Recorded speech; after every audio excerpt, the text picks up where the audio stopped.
कहानी की शुरुआत आसमान से हजारों किलोमीटर ऊपर बसी एक रहस्यमयी दुनिया से हुई, जहां पहुंचना ही मौत को दावत देने जैसा था। फिर भी कुछ सैनिक अपनी जान दांव पर लगाकर वहां तक जा पहुंचे, लेकिन अगले ही पल उनका सामना उस दुनिया के सबसे खतरनाक और विशाल राक्षस से हो गया। जैक ने उसकी आहट महसूस की और तुरंत पानी में सिर डुबोकर छिप गया। तभी उसके सामने एक विशालकाय पैर दिखाई दिया, जिससे पास खड़ी भेड़ें डरकर भागने लगी। तभी राक्षस ने एक भेड़ को पकड़कर कच्चा ही निगल लिया। ये खौफनाक नजारा देखकर जैक बुरी तरह घबरा गया। उधर पेड़ के पीछे छिपा एक सैनिक पीछे मुड़कर राक्षस को देखने लगा, लेकिन तभी राक्षस ने नाक सिकोड़कर उसकी गंध पहचान ली। डर के मारे सैनिक फिर से पेड़ के पीछे छुप गया, पर राक्षस बड़े बड़े कदमों से उसकी ओर बढ़ने लगा। सांस रोके खड़ा सैनिक अब खुद को नहीं रोक पाया और अचानक भागने लगा, लेकिन अब बहुत देर हो चुकी थी। वो राक्षस की नजर में आ चुका था। उसने बिना वक्त गवाए पूरा पेड़ जड़ से उखाड़कर फेंक दिया। सैनिक जान बचाकर भागने लगा, पर उसकी छोटी टांगें उस राक्षस की लंबी टांगों के सामने टिक नहीं पाई। राक्षस ने तेजी से कदम बढ़ाए और एक ही बार में उसे बेहोश कर दिया। पहली बार इंसान को देखकर वह उसके पास झुका और गौर से देखने लगा। जैसे ही वह उसे उठाकर ले जाने वाला था, उसी वक्त कप्तान तलवार लेकर उसकी ओर दौड़ पड़ा और पूरी ताकत से तलवार राक्षस की एड़ी में घोंप दी। दर्द से तिल मिलाकर राक्षस पीछे मुड़ा, लेकिन अगले ही पल उसने हल्का सा पैर मारकर कप्तान को दूर फेंक दिया। फिर उसने अपने पैर में फंसी तलवार निकाली और दोनों सैनिकों को उठाकर खाने के लिए ले गया। दूर खड़ा जैक ये सब देख रहा था। उसी पल उसे एहसास हुआ कि वह यहाँ आकर कितनी बड़ी गलती कर चुका है। दरअसल कुछ समय पहले जैक को एक पादरी की मदद से कई जादुई बीज मिले थे, लेकिन जैसे ही उसकी गर्लफ्रेंड जो एक राजकुमारी थी जब जैक से मिलने आई, तभी उन बीजों में से एक बीज पानी के संपर्क में आते ही तेजी से बढ़ने लगा, जिससे अचानक पूरा लकड़ी का घर जोर जोर से हिलने लगा और नीचे से अजीब डरावनी आवाजें आने लगी। दोनों डर के मारे वहां से हिल भी नहीं सके और तभी अचानक जमीन फट गई और एक विशाल बेल घर को चीरते हुए आसमान की ओर बढ़ गई। ये देखकर राजकुमारी तुरंत भागने की कोशिश करने लगी, लेकिन तभी एक मेज उसके ऊपर गिर गई। जैक उसे बचाने के लिए आगे बढ़ा, लेकिन तभी बेलों ने उसे उछालकर घर से बाहर फेंक दिया। उसी पल एक लकड़ी का दरवाजा अचानक खुल गया और राजकुमारी को एक रास्ता दिखाई दिया, लेकिन जैसे ही वह बाहर भागने लगी, उसी समय बेल ने अचानक दरवाजा बंद कर दिया। राजकुमारी दरवाजा खोलने की कोशिश करने लगी, लेकिन दरवाजा जरा भी नहीं हिला। यह देखकर जैक ने बेलों को काटने के लिए तुरंत एक कुल्हाड़ी उठा ली, लेकिन तभी अचानक पूरा घर जड़ों समेत उखड़कर आसमान की तरफ बढ़ने लगा। ठीक आखिरी पल में जैक ने छलांग लगाकर किनारे को पकड़ लिया, लेकिन बेलें इतनी तेजी से बढ़ रही थीं कि कुछ ही सेकंड में घर हजारों मीटर ऊपर पहुंच गया। जैक पूरी ताकत से कुल्हाड़ी चलाकर बेल को काटने लगा। जैसे ही बेल टूटी, राजकुमारी ने तुरंत दरवाजा खोल दिया, लेकिन अगले ही पल उसके पैरों के नीचे की लकड़ी टूट गई और हाथ पकड़ने के बावजूद वह 10,000 मीटर की ऊंचाई से नीचे गिरने लगा। जैक जादुई बैलों से फिसलते हुए जमीन की ओर बढ़ने लगा, लेकिन रास्ते में बेलों ने उसकी स्पीड को थोड़ा कम कर दिया और आखिरकार वह जमीन पर गिरकर बेहोश हो गया। लेकिन राजकुमारी की किस्मत इतनी अच्छी नहीं थी, क्योंकि बेल उसे अपने साथ आसमान के दूसरी तरफ ले गई। अगली सुबह जैक घबराकर जागा और देखा कि सामने राजा खड़ा था, जो राजकुमारी को ढूंढ रहा था। यह देखकर जैक के होश उड़ गए और मजबूरी में उसने पूरी बात राजा को बता दी। जब जैक ने आसमान की ओर इशारा किया, तभी सबने देखा कि एक विशाल बेल सीधी आसमान को चीरती हुई ऊपर जा रही थी। जैसे ही राजा को सच्चाई का पता चला, उसने बिना एक पल गवाए सैनिकों की एक टुकड़ी जैक के साथ राजकुमारी को बचाने के लिए भेज दी। जल्द ही सब लोग उस बेल के सहारे ऊपर चढ़ते हुए बादलों के पार पहुंच गए। फिर कप्तान ने आगे बढ़कर एक तरफ से दूसरी तरफ स्लाइड करना शुरू किया, क्योंकि राजकुमारी तक पहुंचने का यही एक रास्ता था। मजबूरी में जैक ने अपनी बेल्ट उतारकर खुद को तैयार कर लिया, लेकिन जैसे ही वो आगे बढ़ने की सोच ही रहा था, तभी पास खड़े घुंघराले बालों वाले आदमी ने उसे जोर से लात मारकर आगे धकेल दिया। इतनी ऊंचाई देखते ही जैक की हालत खराब हो गई और बीच रास्ते में स्लाइड करते वक्त उसके हाथ अचानक छूट गए और वो सीधे नीचे जा गिरा। लेकिन किस्मत से बीच रास्ते में बेलों ने उसे थाम लिया। होश में आते ही वह बिना रुके फिर से ऊपर चढ़ने लगा। ऊंचाई पर पहुंचते ही मौसम पूरी तरह बिगड़ गया। चारों तरफ तेज तूफान और कड़कती बिजली थी। तभी अचानक एक झटकेदार बिजली सीधे एक सैनिक पर गिर गई, जिससे वह फिसल गया और बाकी सैनिक उससे टकराकर नीचे गिरने लगे। लेकिन आखिरी पल में एक सैनिक ने रस्सी को मजबूती से पकड़ लिया, जिसकी वजह से बाकी लोगों की जान किसी तरह बच गई। लेकिन जो सैनिक नीचे गिरे थे, वे अब हवा में लटके हुए थे। अगर उन्हें तुरंत ऊपर नहीं खींचा गया तो पूरी टीम खतरे में आ सकती है। तभी रेडरिक पास खड़े उसके साथी से बोला कि रस्सी काट दो। उस आदमी को यह आइडिया अच्छा लगा और उसने तुरंत अपने पैर से छुपा हुआ चाकू निकाल लिया। नीचे लटके सैनिक ऐसा न करने के लिए गिड़गिड़ाने लगे, लेकिन उसने बिना दया दिखाए रस्सी काट दी और लटके सैनिक 10,000 फीट की ऊंचाई से नीचे जा गिरे। किसी तरह बाकी बचे सैनिक ऊपर तक पहुंच गए और तब तक सुबह भी हो चुकी थी। जैक ने जैसे ही पीछे मुड़कर देखा, वह पूरी तरह हैरान रह गया, क्योंकि बादलों के ऊपर एक विशाल दुनिया मौजूद थी और यह नजारा देखकर सब लोग उस तरफ बढ़ने लगे। तभी कप्तान को जमीन पर ताजे पैरों के निशान दिखाई दिए, जिससे उसने अंदाजा लगाया कि राजकुमारी नीचे नहीं उतरी बल्कि यहीं कहीं है। और जब सब लोग गुफा से बाहर निकले, तभी सामने का नजारा देखकर कप्तान दंग रह गया, क्योंकि ये दुनिया उम्मीद से कहीं ज्यादा विशाल थी। सभी लोग आगे बढ़ते हुए इलाके की जांच करने लगे। तभी उनकी नजर पेड़ों की टहनियों पर पड़ी। उन्हें वहां राजकुमारी के छोड़े हुए निशान मिले। उसी दौरान जैक को जमीन पर वही किताब भी मिल गई जो उसने राजकुमारी को दी थी। तभी उनकी नजर टूटी हुई टहनियों पर पड़ी और इसी से उन्हें अंदाजा हो गया कि राजकुमारी को कोई खतरनाक जीव उठाकर ले गया है। इसके बाद सभी लोग दो टीमों में बंट गए और अलग अलग दिशा में राजकुमारी को ढूंढने निकल पड़े। रास्ते में जैक और उसके साथी एक नदी के पास पहुंचे, जहां उन्हें मोटी ताजी भेड़ों का झुंड दिखाई दिया। कई दिनों से भूखे होने की वजह से उन्होंने एक भेड़ को पकाने का सोचा, लेकिन जैसे ही वे भेड़ पकड़ने की कोशिश करने लगे, तभी गलती से पास में लगा हुआ जाल एक्टिव हो गया।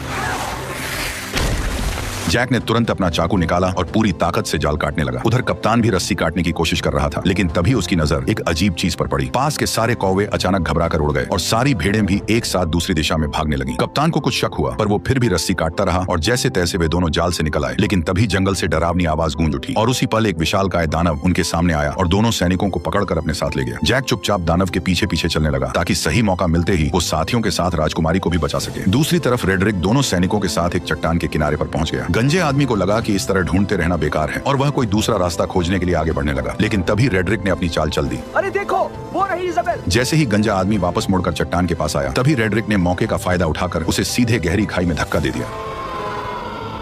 यह देखकर रेडरिक का दोस्त जोर जोर से हंसने लगा। तभी एक विशाल हाथ ने अचानक उसे पकड़ लिया। ठीक उसी पल पीछे से एक और पहाड़ जितना बड़ा दानव उसके सामने आ गया। रेडरिक डर के मारे वहीं जमीन पर गिर पड़ा और जल्दी जल्दी अपने बैग में कुछ ढूंढने लगा। लेकिन जैसे ही दानव उसे पकड़ने के लिए हाथ बढ़ाने लगा, ठीक उसी पल रेडरिक ने एक चमकता हुआ ताज बाहर निकाल लिया। ताज को देखते ही दानव वहीं रुक गए, मानो किसी अदृश्य ताकत ने उन्हें जकड़ लिया हो। दरअसल यह एक जादुई ताज था, जिसके हाथ में भी ये शक्तिशाली ताज होता, दानव उसकी हर बात मानने को मजबूर हो जाते। उधर जैक दानव का पीछा करते करते उनके ठिकाने तक पहुंच गया और वहां का नजारा देखकर वह हैरान रह गया, क्योंकि चारों तरफ खूबसूरत झरने और ऊंचे ऊंचे पहाड़ थे जो किसी स्वर्ग से कम नहीं लग रहे थे। वहीं पर दो सिर वाला दानव राजकुमारी को एक पिंजरे में कैद किए हुए था। फिर वह उसे बाकी दानवों के पास ले गया, जहां सारे दानव इकट्ठा होकर उसकी तरफ देखने लगे। तभी वो दानव भी लौट आया जिसने कप्तान और उस मोटे सैनिक को पकड़ा था। उसने उन दोनों को लाकर पिंजरे के पास फेंक दिया। यह देखकर दो सिर वाले दानव को शक हुआ कि शायद और भी इंसान यहाँ मौजूद हैं। इसलिए उसने जमीन पर पड़े एक मोटे सैनिक को पकड़ लिया और उसकी गर्दन मरोड़कर उसे जिंदा ही निगल लिया। इसके बाद दानव ने उसके कवच को बाहर थूक दिया। पर जैसे ही वो दानव कप्तान को धमकी देने लगा कि वह राजकुमारी को भी खा जाएगा, तभी पास से एक आवाज आई जिसने सबका ध्यान अपनी तरफ खींच लिया। दरअसल वो आवाज किसी और की नहीं, बल्कि उसी गद्दार रेडरिक की थी। उसके सिर पर पहने ताज को देखते ही बाकी सभी दानव तुरंत घुटनों के बल झुक गए और उसी पल उसका असली प्लान सबके सामने आ गया। वह सीधे दो सिर वाले दानव के सामने गया और उसे घुटनों पर आने का हुक्म दिया। उसके सिर पर ताज देखकर दो सिर वाला दानव मजबूरी में झुक गया और फिर रेडरिक उसके चेहरे पर पैर रखकर धीरे धीरे चलते हुए सिंहासन की ओर बढ़ गया। और उसी पल से रेडरिक दानवों की दुनिया का नया राजा बन गया। उसने इंसानों पर हमला कर पूरी दुनिया जीतने का ऐलान कर दिया। उसकी बातें सुनकर दानव सेना बहुत ज्यादा खुश हो गई, पर दो सिर वाले दानव के दिमाग में कुछ और ही चल रहा था। उधर दानव ने कप्तान को पकाने के लिए उठाकर सीधे चिपचिपे आटे पर फेंक दिया। वह जितना छटपटाया उतना ही उसमें फंसता चला गया। तभी दानव आगे बढ़ा और उसने कप्तान के ऊपर मुट्ठी भर आटा पटक दिया। इसके बाद दानव ने बड़ी ही घिनौनी हरकत की।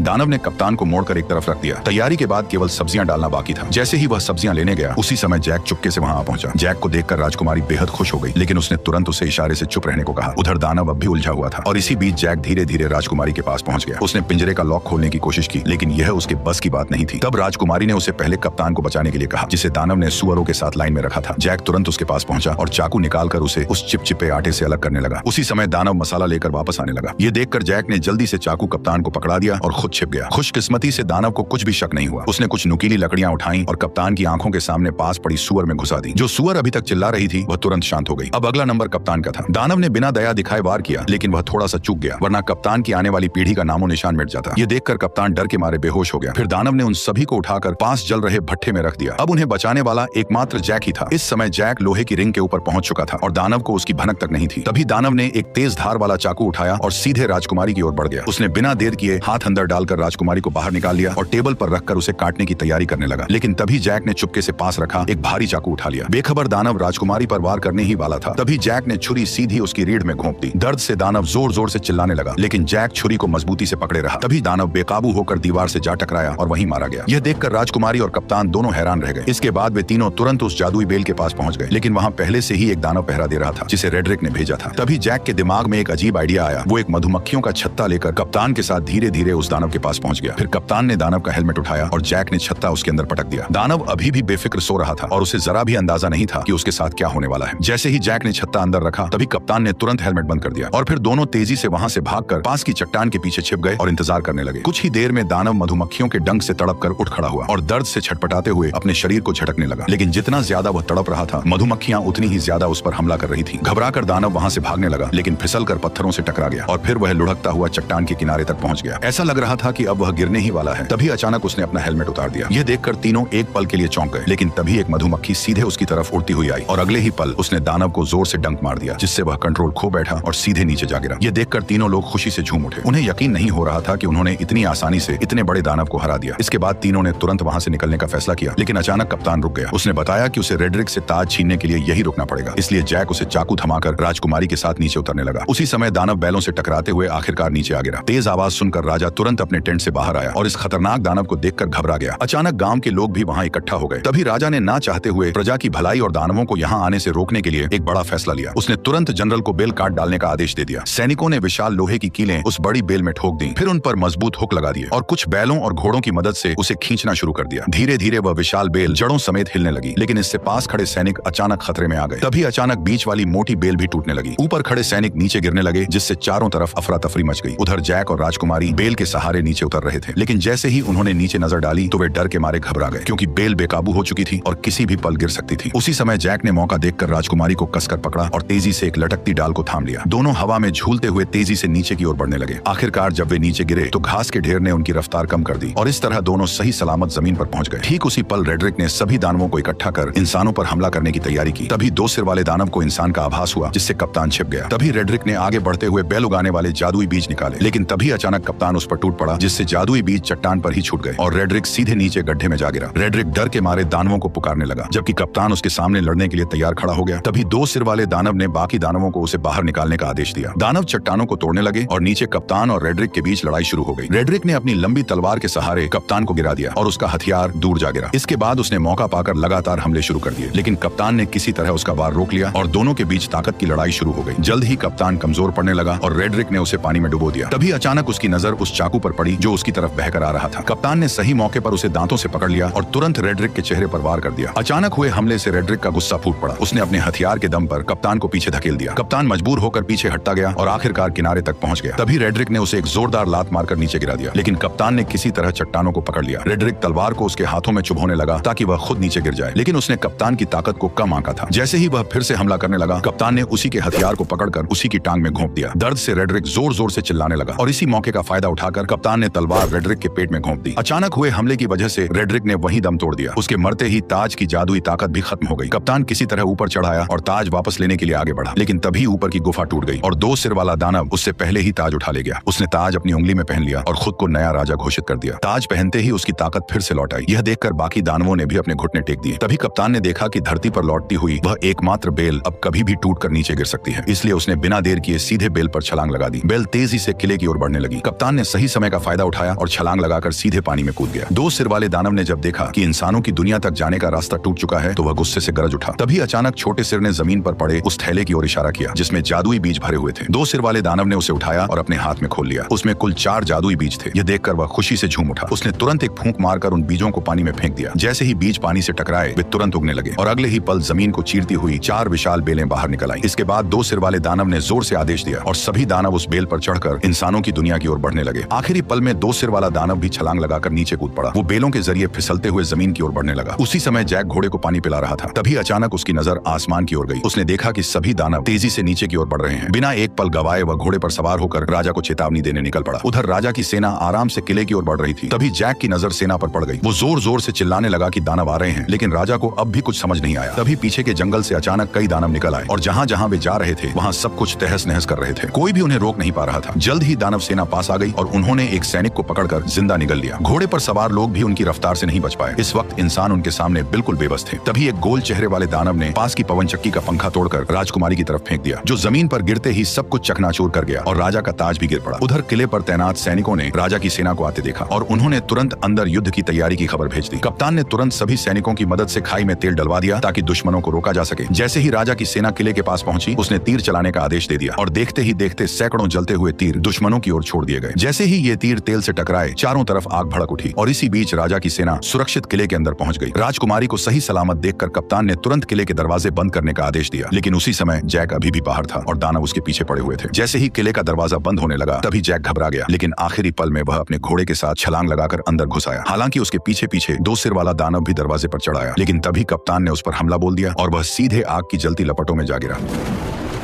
जल्द ही आग ने उसे पूरी तरह घेर लिया, लेकिन हैरानी की बात यह थी कि उसके अपने लोग भी उसे बचाने नहीं आए, बल्कि बस खड़े खड़े उसे जलते हुए देखते रहे। उधर लोग अभी आपस में बात ही कर रहे थे कि अचानक आसमान से एक बड़ा लोहे का घंटा तेजी से किले की ओर आया। उसने दीवार को ध्वस्त कर दिया और सीधे नीचे जा गिरा। इससे पहले कि कोई कुछ समझ पाता, अचानक युद्ध का बिगुल बज उठा। तभी दो बड़े लोहे के हुक किले के दरवाजे की तरफ फेंके गए, जिन्हें दानव मजबूती से खींचने लगे। तभी इंसानों और दानवों के बीच खींचतान शुरू हो गई। असल में यह सब गोल चेहरे वाले दानव का प्लान था, जिसने और ज्यादा दानवों को बुलाकर किले के दरवाजे को तोड़ने का आदेश दिया। अंदर का माहौल पूरी तरह अफरा तफरी में बदल गया। राजकुमारी जैक को लेकर किले के अंदर की तरफ भागी। उधर बूढ़े राजा ने सभी सैनिकों को आदेश दिया कि वे दानवों को रोकने के लिए क्रॉसबो का इस्तेमाल करें। जल्द ही और भी दानव आ गए और उन्होंने पूरी ताकत से खींचना शुरू कर दिया। तभी कप्तान के आदेश पर सैनिकों ने कई सारे क्रॉसबो छोड़ दिए, जो सीधे लकड़ी के दरवाजे पर जा लगे। सटीक निशाना लगते ही सैनिक तुरंत क्रॉसबो गाड़ियों को पीछे खींचने लगे। किले की सेना टुकड़ियों में बट गई और राजा भी मदद के लिए आ गया। वो कप्तान से दानवों की कमजोरी पूछ ही रहा था कि तभी आसमान से एक जलता हुआ पेड़ गिरा, जिसने सैनिकों को अलग अलग बिखेर दिया। अगले ही पल कई सारे जलते हुए पेड़ सैनिकों के ऊपर गिरने लगे, जिससे उनकी पकड़ ढीली होने लगी। ऐसा लग रहा था जैसे दरवाजा जल्द ही टूट जाएगा। तभी राजकुमारी जैक को लेकर किले के अंदर पहुंची, लेकिन अचानक एक भारी दहाड़ और जमीन में उठती दरारों ने उनका ध्यान खींच लिया। डर के मारे दोनों पीछे हट गए और कुछ पत्थर ऊपर की ओर उड़ने लगे। नीचे से अचानक दो विशाल हाथ बाहर निकले। ये वही दो सिर वाला दानव था जो पहले आग में गिरने के बावजूद बच गया था, क्योंकि पानी के नीचे होने की वजह से आग उसका कुछ नहीं बिगाड़ पाई और वह सीवर के रास्ते से चुपचाप किले के अंदर तक घुस आया। अचानक उसे राजकुमारी की शाही गंध महसूस हुई। जैक ने डरते हुए कंबल खोला और देखा कि दानव की अभी तक पर नजर नहीं पड़ी है। लेकिन तभी गुस्से में दानव ने पास रखा शीशा तोड़ दिया। घबराहट में कंबल में छिपे दोनों लोग कांपने लगे, लेकिन दानव ने सीधे ऊपर से उन्हें देख लिया। जैक पूरी ताकत लगाकर तुरंत राजकुमारी को पकड़कर भागा, लेकिन दानव लगातार उनका पीछा करने लगा। कोई रास्ता न होने की वजह से दोनों मजबूरी में दूसरी मंजिल की ओर भागे। वे कदमों को रोकने की हिम्मत भी नहीं कर रहे थे, लेकिन अचानक एक हाथ साइड से बाहर निकला और राजकुमारी को पकड़ लिया। जैक ने पास में रखी कुल्हाड़ी उठाई और बिना देर किए सीधे उस पर हमला कर दिया, लेकिन दानव ने दूसरे हाथ से उसे पकड़ लिया। छोटा सिर जैक का मजाक उड़ाने लगा। तभी जैक ने गुस्से में सीधे कुल्हाड़ी मारकर उसका हेलमेट तोड़ दिया। गुस्से में दानव ने अपना बड़ा मुंह खोल लिया। तभी जैक ने लॉकेट में छिपा हुआ जादुई बीज निकाला और सीधे उसके मुंह में फेंक दिया। जादुई बीज सीधे उसके पेट में चला गया, जिससे दो सिर वाले दानव को अचानक कुछ गड़बड़ महसूस हुई और उसने तुरंत दोनों को जमीन पर पटक दिया। तभी अचानक एक बेल उसके शरीर से बाहर आई और दोनों डर के मारे पीछे हट गए। अचानक कई सारी बेलें पूरी रफ्तार से उसके शरीर को चीरते हुए बाहर निकल आई, जिससे हॉल पूरी तरह से तबाह हो गया। अचानक राजा का मुकुट पहना हुआ हाथ भी जैक के पास गिर गया। उधर बाहरी सैनिक अभी भी दानवों को रोकने में लगे हुए थे, लेकिन गोल मुंह वाले दानव की एक आवाज पर सभी दानव धीरे धीरे पीछे बढ़े और सैनिकों को एक एक कर गिराते चले गए। किले का दरवाजा धीरे धीरे खुल गया। कप्तान ने तुरंत सैनिकों से लोहे का दरवाजा बंद करने को कहा। ठीक उसी पल गोल मुंह वाला दानव अपने साथियों के साथ धुंध से धीरे धीरे बाहर आया, लेकिन लोहे का दरवाजा उसे ज्यादा देर तक रोक नहीं पाया और उसने एक ही झटके में दरवाजे को तोड़ दिया। तभी वो दानव अपने साथियों के साथ किले के अंदर घुस गया। वहां खड़े टेस्टी सैनिकों को देखकर वे बेहद खुश हुए। दानव हमला करने ही वाले थे कि पीछे से अचानक आवाज आई और सभी दानवों का ध्यान उस आवाज पर चला गया। दानव ने भीड़ में ध्यान से देखा और अचानक उसने अपना हथियार छोड़ दिया। ये देखकर बाकी दानव भी हथियार छोड़कर सभी इंसानों के सामने घुटनों के बल बैठ गए। कप्तान यह नजारा देखकर चौंक गया। तभी अचानक जैक मुकुट लेकर आगे आया और उसने तुरंत सभी दानवों को वापस उनकी दुनिया में लौट जाने का हुक्म दे दिया।